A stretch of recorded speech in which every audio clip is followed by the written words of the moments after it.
Hello everyone, कैसे हैं आप सब।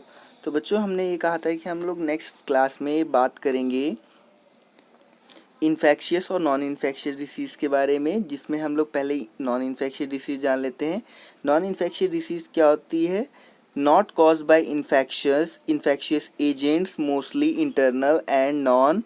ये हमारी इन्फेक्शियस एजेंट के थ्रू नहीं होती और ज़्यादातर हमारी किससे होती है बच्चों? नॉन इन्फेक्शियस कॉज होता है इसका, यानी कि ये जनरली इंटरनल होती है। ठीक है, एग्जाम्पल है जैसे कैंसर। ठीक, नेक्स्ट देखिए, next topic is infectious disease. अब नॉन इन्फेक्शियस डिसीज़ में तो ज़्यादा डिफरेंसेस नहीं है और ज़्यादातर ऑप्शन भी नहीं है, लेकिन यहाँ पे हमारे इन्फेक्शियस डिसीज़ में हमें बहुत सारे कॉजेज़ मिलेंगे, जिसके कारण बहुत सारे एजेंट्स मिलेंगे जिसके कारण हमें बीमारियाँ होती हैं, यानी कि संक्रमण रोग। और संक्रमण रोग से ही इसका अच्छा खासा एग्जाम्पल जान सकते हो आप लोग। आजकल जो कोविड-19 है वो भी क्या है? एक इन्फेक्शियस डिसीज़ है, यानी कि इन्फेक्शन की वजह से ही होता है। संक्रमण रोग है, एक दूसरे को छूने से ही होता है। इससे आप लोग बहुत अच्छी तरीके से परिचित हो गए। तो हम लोग अपना टॉपिक शुरू करते हैं टाइप्स ऑफ डिसीज़ में। सबसे पहला बैक्टीरियल डिसीज़, यानी कि जो ऐसी बीमारियाँ जो कि बैक्टीरिया से होती हैं, जैसे typhoid, cholera, tuberculosis, acne, anthrax.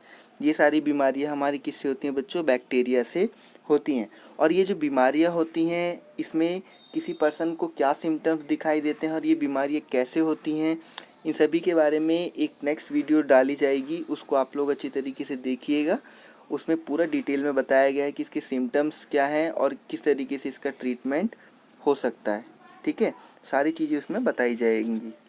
Next is viral disease. Viral disease क्या होती है? यानी कि वायरस से होने वाली, लाइक कॉमन कोल्ड, सर्दी जुकाम, इन्फ्लुएंजा, इसको बुखार कहते हैं, डेंगू फीवर, एड्स, जैपनीज एनसेफलिस और ब्रेन फीवर। जैपनीज एनसेफलिस और ब्रेन फीवर दोनों एक ही चीज़ है। ठीक है बच्चों। और फंगल डिसीज़ के बारे में हम लोग देख लेते हैं। फंगल डिसीज़ क्या होती है? फंगल डिसीज़ की वजह से स्किन डिसीज़ होती हैं, यानी कि जितनी भी स्किन रिलेटेड प्रॉब्लम्स होती हैं वो फंगल डिसीज़ की वजह से होती हैं। Fourth is protozoa disease. Protozoa disease में हमारा मलेरिया आता है जो कि प्लाज्मोडियम की वजह से होता है, कालाजार आता है जो कि लेशमेनिया की वजह से होता है, एंड स्लीपिंग सिकनेस जो कि ट्राइपेंसोम्स की वजह से होता है।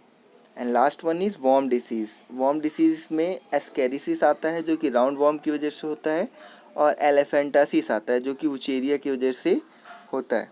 ठीक है। और the infectious disease spread agents are called as communicable disease. देखिए, हमारे एग्जाम में पूछ लेता है कि कम्युनिकेबल डिसीज़ और नॉन कम्युनिकेबल डिसीज़ क्या होती है। कम्युनिकेबल डिसीज़ को हम लोग हिंदी में संचारी रोग बोलते हैं, यानी कि हाथ मिलाने से या टच करने से ऐसी जो बीमारियां पहुंचती हैं किसी के आसपास रहने से, तो उसे हम लोग कम्युनिकेबल डिसीज़ कहते हैं, यानी कि संचारी रोग कहते हैं। और नॉन कम्युनिकेबल डिसीज़ क्या होती हैं? गैर संचारी रोग। ठीक है, जो नॉर्मल से नहीं पहुंचते, मीन्स किसी के पास बैठने से, किसी का जूठा खाने से उससे नहीं फैलते। तो हम लोग सबसे पहले कम्युनिकेबल डिसीज़ के बारे में डिस्कस कर लेते हैं। इसमें हम लोग बात करेंगे तो हम लोग जानेंगे कि कितने तरीके की बीमारियां, मतलब कौन कौन सी होती हैं, किसकी किसकी वजह से। जैसे हवा की वजह से होती है, पानी की वजह से होती है, सेक्सुअल डिसीज़ होती है, या एनिमल की वजह से होती है। तो सबसे पहले एयरबॉर्न डिसीज़ यानी कि हवा से होने वाली बीमारियों के बारे में देख लेते हैं। हवा की वजह से होने वाली बीमारियों में हमारा निमोनिया है, कॉमन कोल्ड है और ट्यूबरक्लोसिस है। मीन्स क्या होता है? जब कोई छींकता है या खांसता है तो उसके वाटर ड्रॉपलेट्स जो होते हैं वो एटमॉस्फेयर में फैल जाते हैं, और जिसके आसपास पर्सन होता है उसको भी वो बीमारी हो जाती है। Second is water borne disease, यानी कि पानी से होने वाली बीमारियाँ। पानी से होने वाली बीमारियाँ क्या हैं? कॉलरा और हेपेटाइटिस। कॉलरा जो कि गंदे पानी की वजह से होता है, और हेपेटाइटिस भी इसी वजह से होता है। Third is sexual disease. Sexual disease में क्या होता है? सेक्सुअल कॉन्टैक्ट की वजह से डिसीज़ होती हैं, लाइक HIV और सिफिलिस। ठीक है। And last one is animal born disease, यानी कि जानवरों की वजह से होने वाली बीमारियाँ। वो हमारी हैं कौन सी? रेबीज़ हैं। वेक्टर इसका कौन होता है? कारक कौन होता है? The animal carrying infectious agent from sick person to another potential host showing affected. यानी कि इसमें क्या होता है? एक सिक पर्सन जो होता है वो अपना पोटेंशियल किसी अफेक्टेड पर्सन के अंदर क्या कर देता है? ट्रांसफ़र कर देता है। मॉस्किटोज भी कैरी करते हैं मलेरिया के पैरासाइट। ठीक है। अब प्रिंसिपल ऑफ ट्रीटमेंट क्या होता है? जब हम लोग प्रिंसिपल ऑफ ट्रीटमेंट की बात करेंगे, यानी कि हम लोग उपचार कैसे कर सकते हैं, तो इसमें है पहला एंटीबायोटिक के बारे में। एंटीबायोटिक क्या होता है बच्चों? Many bacteria make a cell to protect themself. बहुत सारे बैक्टीरिया क्या करते हैं, अब जब बॉडी के अंदर एंटर कर जाते हैं तो अपने आप को बचाने के लिए वो एक सेल वॉल बना लेते हैं।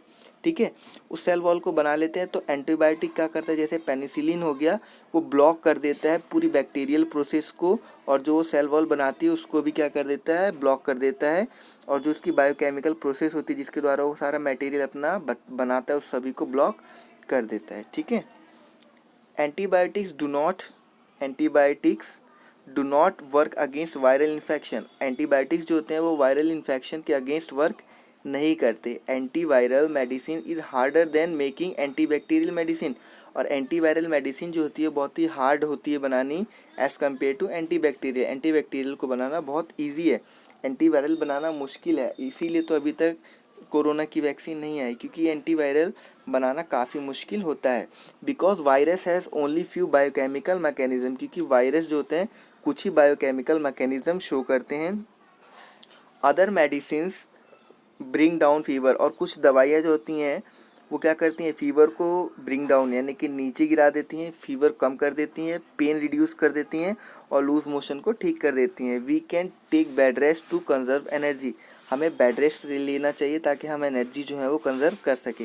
क्योंकि हम लोग अगर कॉन्टीन्यूसली वर्क करते रहेंगे तो हम लोग एनर्जी भी सेव नहीं कर पाएंगे, एनर्जी भी खर्च होगी, जिसकी वजह से हमें अपनी बीमारी से रिकवर होने में काफ़ी प्रॉब्लम भी होगी। ठीक है बच्चों, अब देखते हैं हम लोग प्रिंसिपल ऑफ प्रिवेंशन क्या है। ठीक है, प्रिंसिपल ऑफ प्रिवेंशन में हम लोग देखते हैं following three limitation are normally confronted while treating an infectious disease. यानी किसी भी इन्फेक्शियस डिसीज़ को ट्रीट करने के लिए 3 पॉइंट्स को फॉलो करना बहुत ज़रूरी है। पहला point, once someone has disease. अगर किसी को बीमारी होती है, their body functions are damage, उसकी बॉडी के फंक्शन डैमेज हो सकते हैं, and may never recover completely. और हो सकता है कि वो कभी पूरी तरीके से रिकवर भी ना करें। ठीक है, second, treatment will take time. Treatment को होने में टाइम लगेगा या उपचार होने में समय लगेगा। Which means that someone suffering from a disease. जिसका मतलब है अगर कोई किसी बीमारी से जूझ रहा है, is likely to be bed ridden, तो उसको क्या कर देना चाहिए, बेड रिडन यानी कि बेड रेस्ट दे देना चाहिए for some time, even if we can give proper treatment. अगर हम लोग उसे प्रॉपर ट्रीटमेंट दे सकते हैं। Third, the person suffering from an infectious disease can serve as the source. और कोई भी पर्सन अगर इन्फेक्शियस डिसीज से सफ़र कर रहा है तो उसे हम लोग को एज ए सोर्स सर्व करना चाहिए, फ्रॉम वेयर द इन्फेक्शन में स्प्रेड टू अदर पीपल। मतलब कि उसको इस तरीके से बचाना चाहिए कि उसका जो इन्फेक्शन है किसी दूसरे पर्सन के अंदर ना पहुंच पाए। General ways for preventing infectious disease. General ways क्या है इन्फेक्शियस डिसीज़ को से बचने के लिए? पहला, एयरबॉर्न के बारे में बात करें, we can prevent exposure by providing living condition that are not over crowded. यानी कि हम लोगों को ऐसी जगह पर रहना चाहिए जहाँ पे ज़्यादा भीड़ भाड़ ना हो, ओवर क्राउडेड वो एरिया ना हो, ना ज़्यादा भीड़ भाड़ वाले इलाके में जाना चाहिए। Water borne disease prevent by providing safe drinking water. यानी कि वाटर बॉर्न डिसीज़ यानी पानी से होने वाली बीमारी से हम लोग कैसे बच सकते हैं? साफ़ पानी पीकर। This is done by treating the water to kill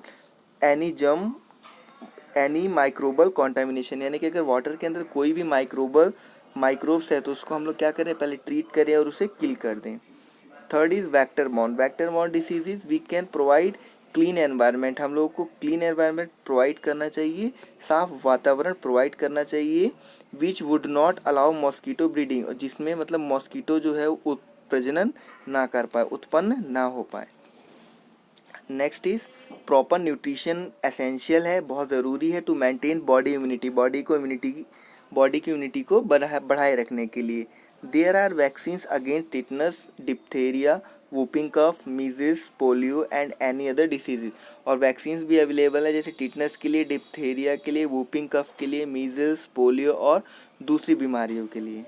12th is prevention of disease is better than cure. यानी कि प्रिवेंशन करना डिसीज़ का ज़रूरी है, उससे बढ़िया कि उपचार करो। मीन्स अगर हम लोग बीमारी होने ही ना दे तो ज़्यादा बेटर है ना कि उसका उपचार करने से, कि अगर जब बीमारी होगी नहीं तो उपचार करने की ज़रूरत ही नहीं पड़ेगी।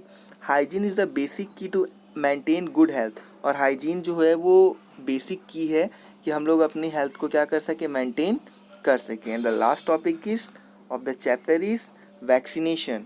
वैक्सीनेशन यानी कि टीकाकरण। Vaccination is another way to prevent the disease. Vaccination एक दूसरा तरीका है डिसीज़ से बचने का, in which killed microbes are introduce into the body, जिसमें मरे हुए माइक्रोब्स को बॉडी के अंदर इंट्रोड्यूस किया जाता है टू डेवलप एंटीबॉडीज़। क्या करती हैं वो, एंटीबॉडीज़ बनाती हैं and prevent occurrence of diseases, और बीमारी को होने से रोकती हैं during actual entry of disease causing microbes, यानी कि जो एक्चुअल माइक्रोब्स होते हैं उनकी एंट्री भी रोकती है और उससे होने वाली डिसीज़ को भी रोकती है। आई होप आप सभी को वीडियो अच्छी लगी हो बच्चों।